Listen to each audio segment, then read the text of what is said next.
नमस्कार प्यारे बच्चों, आप सब कैसे हैं। उम्मीद करता हूं कि बहुत ही अच्छे होंगे।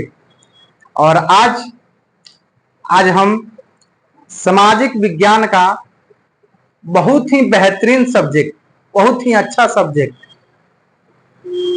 जैसा कि आप लोगों ने थंबनेल पर देखा होगा, इतिहास। और इतिहास अपने आप में एक अथाह सब्जेक्ट है जिसका कोई अंत नहीं है। इतिहास समझने के लिए आप लोगों को बहुत ही ध्यान पूर्वक सेशन को देखना पड़ेगा। और इतिहास का आज मैं सिर्फ इंट्रोडक्शन बताऊंगा। आज सिर्फ इतिहास का संक्षिप्त जानकारी आप लोगों को दूंगा। इतिहास क्या होता है, इतिहास किसे कहते हैं। आज का जो भी हमारा सेशन रहेगा वो आपके परीक्षा दृष्टिकोण से उतना इंपॉर्टेंट नहीं है, लेकिन फिर भी आप लोगों को जानकारी के लिए ये वीडियो में बनाकर मैं भी चाहता तो डायरेक्ट हम इतिहास का चैप्टर से स्टार्ट कर सकता था, लेकिन नहीं। इतिहास पढ़ने से पहले उसको समझना जरूरी है। इतिहास को रटने से नहीं होता है, समझना पड़ता है, रिलेट करना पड़ता है चीजों को। तो आप लोग बहुत ही ध्यान से, बहुत ही अच्छे से बैठ जाइए और ध्यान से इस वीडियो को देखिए कि इतिहास किसे कहते हैं, इतिहास के पिता किसे कहते हैं, भारत में इतिहास का पिता किसे कहा जाता है। इन सभी चीजों को हम लोग देखेंगे। तो सबसे पहले आइए, इतिहास से कितने नंबर का क्वेश्चन आप लोग को पूछा जाता है एग्जाम में, इस पे चर्चा करेंगे। इससे पहले आप लोग से रिक्वेस्ट है कि अगर आप लोग इसका पहला वीडियो यानी सामाजिक विज्ञान का जो हम लोग रणनीति के वाला जो वीडियो बनाए हैं वो वीडियो नहीं देखे हैं तो उसका डिस्क्रिप्शन में लिंक है, आप जाकर के उसको एक बार जरूर देखिए।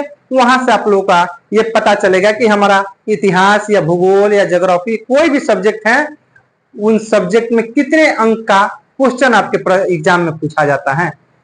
तो चलिए इतिहास को स्टार्ट करते हैं और देखते हैं इतिहास के बारे में क्या क्या जानकारी हमको इतिहास से प्राप्त होती हैं। चलिए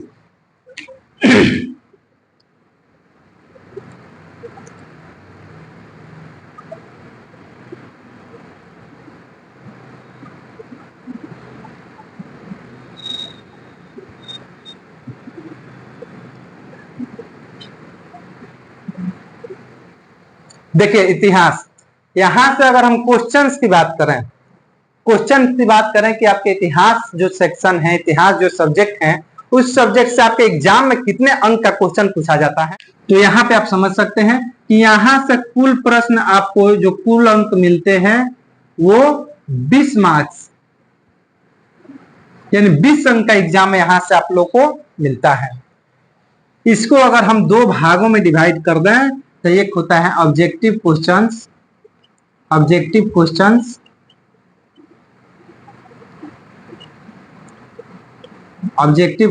एंड सेकंड होता है सब्जेक्टिव क्वेश्चंस।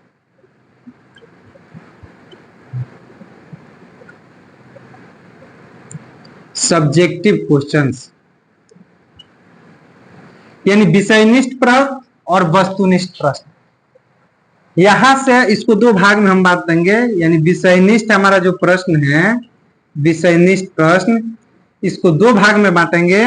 तो यहां से आपका पूछेगा लघु उत्तरीय प्रश्न और यहां से पूछेगा एक और दीर्घ उत्तरीय प्रश्न।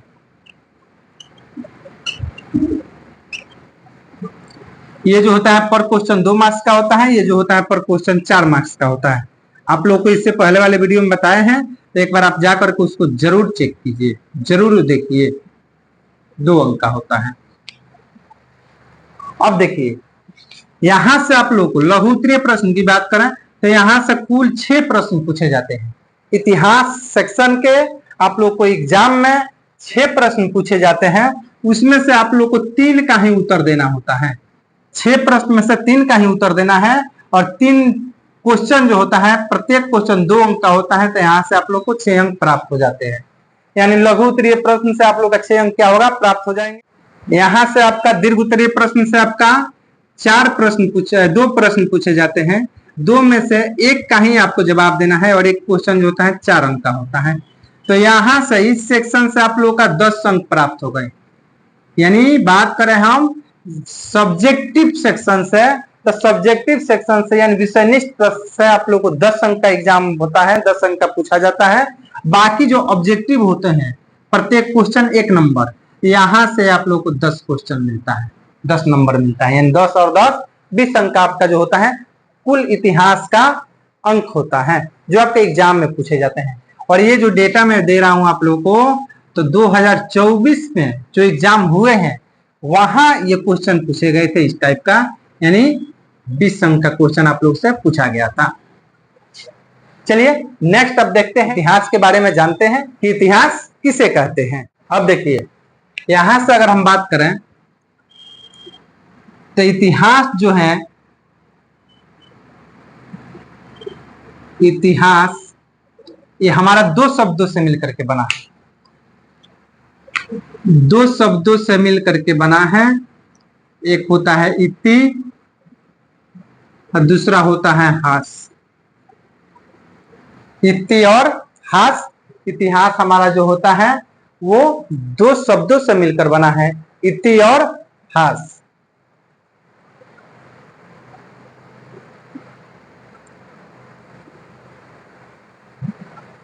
अब देखिए इति का मतलब होता है बीती हुई, बीती हुई, और हास का मतलब क्या होता है घटना या घटित घटना, घटित घटना। यानी यहां से हम बोल सकते हैं कि बीती हुई घटना को ही इतिहास कहते हैं। इसके अंतर्गत, इसके अनुसार हमारा परिभाषा क्या निकल रहा है इतिहास का, कि बीती हुई घटना को इतिहास कहते हैं। यानी हमारे जीवन में जो भी घटनाएं बीत चुकी है उसको ही हम क्या कहेंगे, इतिहास कहेंगे।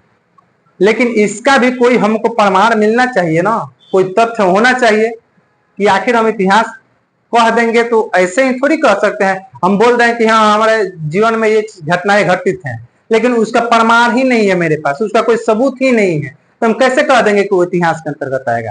तो इसका ये रूल है कि कम से कम उसका प्रमाणित तो होना चाहिए। जैसे हम सिंधु सभ्यता की बात करें तो सिंधु सभ्यता का प्रमाण है, उसको खुदाई किया गया तो वहां नीचे से जो जमीन के अंदर से जो वस्तुएं निकली हैं उन वस्तुओं से ये पता चलता है कि यहाँ पे कोई सभ्यता थी। यानी वहां से क्या हुआ, तथ्य भी उसका मिला और तथ्य के साथ साथ कोई प्रमाण भी मिला, कोई सबूत भी मिला, जिससे हम कहते हैं कि हाँ इतिहास में हम लोग को क्या कहता है, सिंधु सभ्यता क्या है, हमारे इतिहास के अंतर्गत आता है। तो यहाँ पे तथ्य और प्रमाण मिलना चाहिए, तो वो घटना बीत गई है जो तथ्य और प्रमाणित है उसको ही हम इतिहास कहेंगे। ऐसे ही किसी चीज को इतिहास नहीं कहा जा सकता है। तो यहाँ पे बताइए बीती हुई घटना को या बीती हुई घटित घटना को हम क्या कहते हैं, इतिहास कहते हैं। इसका परिभाषा लिखाएंगे, अभी समझा रहे हैं, आप लोग इसको समझिए कि इतिहास हमारा क्या है। जो भी घटना हमारे दैनिक जीवन में घट चुकी है, जो भी घटना घटी हुई है उसे ही हम क्या कहते हैं, इतिहास कहते हैं। लेकिन शर्त यह है उसका कोई प्रमाण होना चाहिए, उसका कोई तथ्य होना चाहिए। अब इतिहास शब्द की बात की जाए तो इतिहास शब्द यानी इतिहास को इंग्लिश में हम क्या बोलते हैं, हिस्टोरी बोलते हैं। इतिहास शब्द की उत्पत्ति जो हुई है वो हिस्टोरिया शब्द से हुई है। और हिस्टोरिया शब्द क्या है, तो ग्रीक भाषा का शब्द है। किस भाषा का, तो ग्रीक भाषा का। ग्रीक भाषा का एक क्या है, एक शब्द है हिस्टोरिया।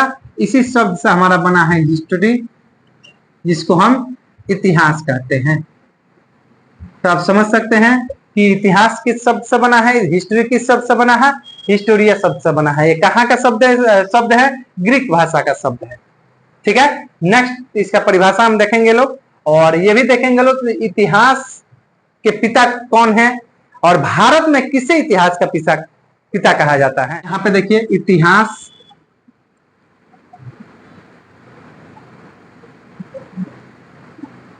इतिहास यहाँ पर लिख सकते हैं हम कि तथ्यों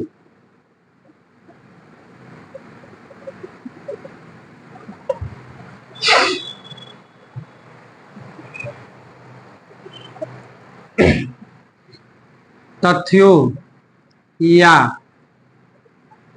परमाणु तथ्यों या परमाणु के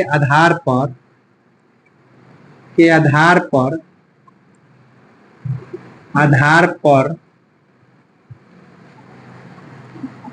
बीती हुई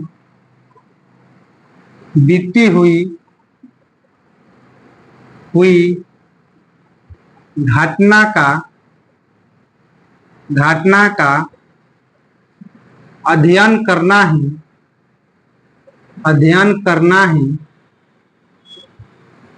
करना ही इतिहास कहलाता है। अध्ययन करना ही इतिहास कहलाता है।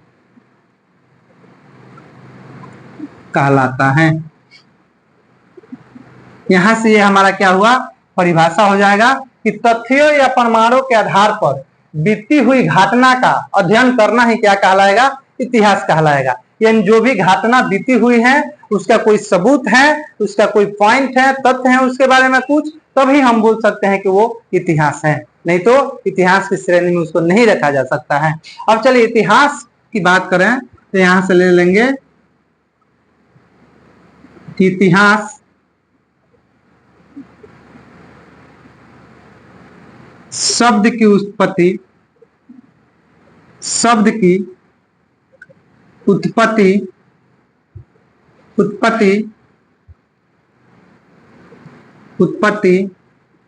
ग्रीक भाषा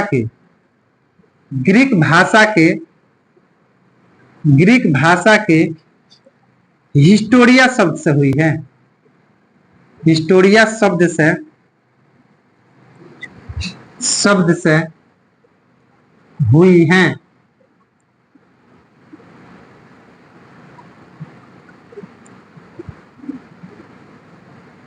इतिहास यानी हिस्ट्री शब्द की उत्पत्ति, इतिहास मतलब हिंदी में लिखा हूं, लेकिन हिस्ट्री शब्द की उत्पत्ति किस भाषा से हुई है, तो ग्रीक भाषा के हिस्टोरिया शब्द से हुई है।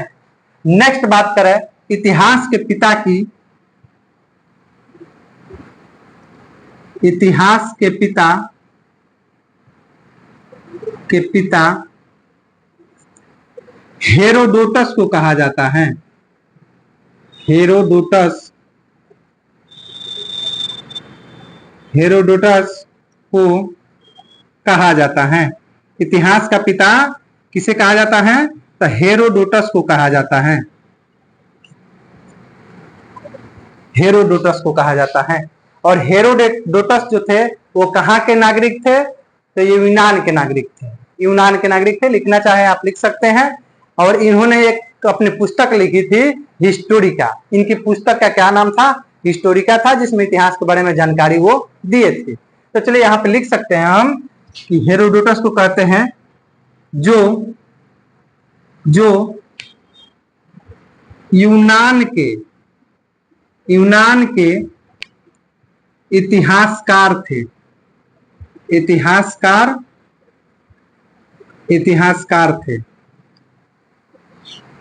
जिनके द्वारा, यहीं पे लिख देता हूं, जिनके द्वारा लिखी गई पुस्तक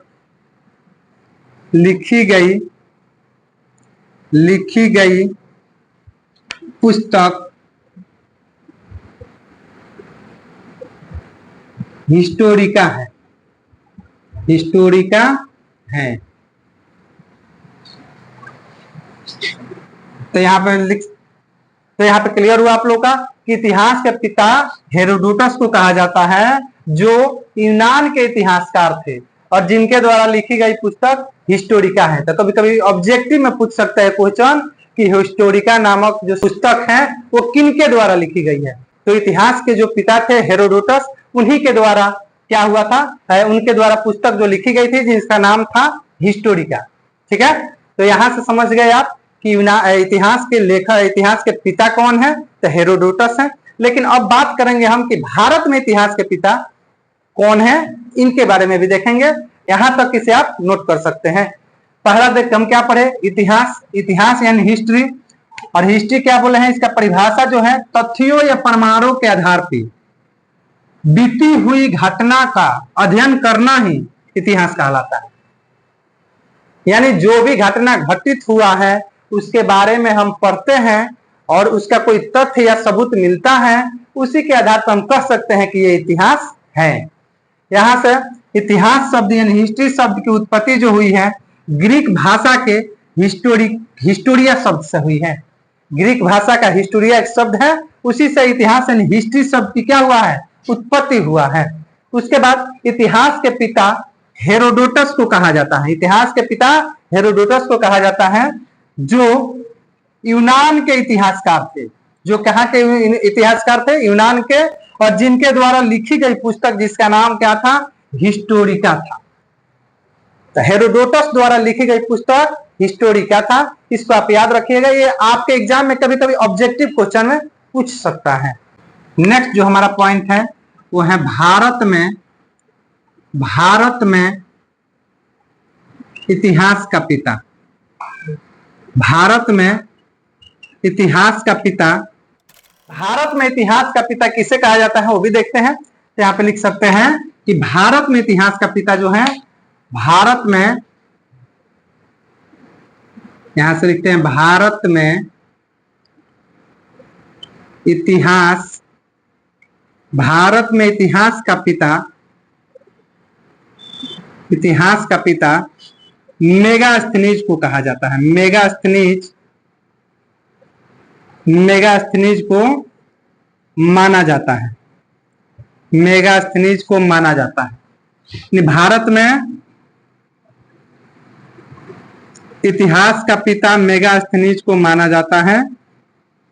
और मेगास्थनीज कौन था, यहां पे लिख सकते हैं जो यूनान का राजदूत था। यूनान का क्या था, राजदूत था, और राजदूत था तथा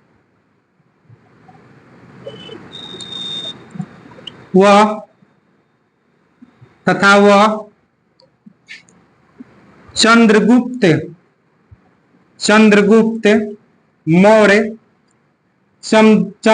मौर्य के दरबार में रहता था। चंद्रगुप्त मौर्य के दरबार में क्या करता था, रहता था। कौन, मेगास्थनीज। और मेगास्थनीज क्या था, यूनान का राजदूत था। यानी हमारा जो हेरोडोटस थे वो भी कहाँ के थे, यूनान के इतिहास थे। और ये भी हमारा क्या था, यूनान का राजदूत था। और यहाँ पे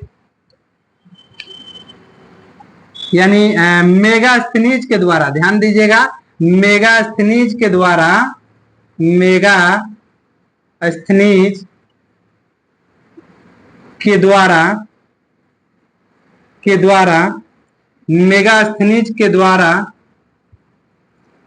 लिखी गई पुस्तक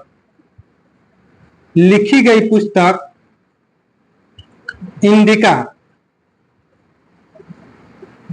थी।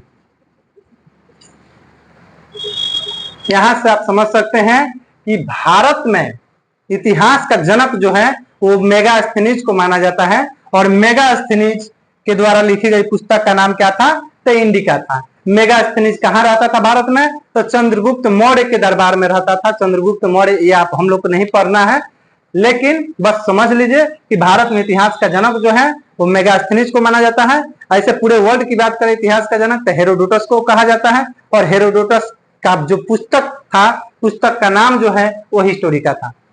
तो यहाँ से आप इतिहास के बारे में हम एक छोटी सी जानकारी दिए हैं आप लोगों को। उम्मीद करता हूं कि ये जानकारी आप लोगों को पसंद आई होगी।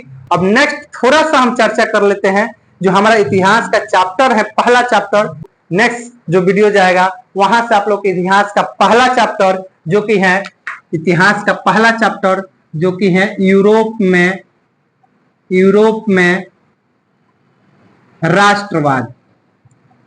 यूरोप में राष्ट्रवाद, यहां से हम शुरू करेंगे और इसको बहुत ही अच्छे से देखेंगे कि यूरोप में राष्ट्रवाद का उदय कहां से हुआ, यूरोप क्या है, राष्ट्रवाद क्या है। इन सभी टॉपिक पे, इन सभी शब्दों पे हम चर्चा करेंगे। आखिर राष्ट्रवाद का उदय जो हुआ वो यूरोप में किस देश से हुआ, यूरोप के अंतर्गत कौन से महत्वपूर्ण देश आते हैं जो कि हम लोग को राष्ट्रवाद में जो भाग लिए थे। चलिए आज के वीडियो में इतना ही। उम्मीद करता हूं ये सेशन आप लोग को बहुत ही अच्छा लगा होगा और उपयोगी भी लगा होगा। अगर ये आज का सेशन आप लोग को अच्छा लगा है तो हमारे बेस्ट ऑनलाइन क्लासेस को शेयर कीजिए, सब्सक्राइब कीजिए और वीडियो को लाइक कीजिए। चलिए, वीडियो देखने के लिए बहुत बहुत धन्यवाद। Thank you so much.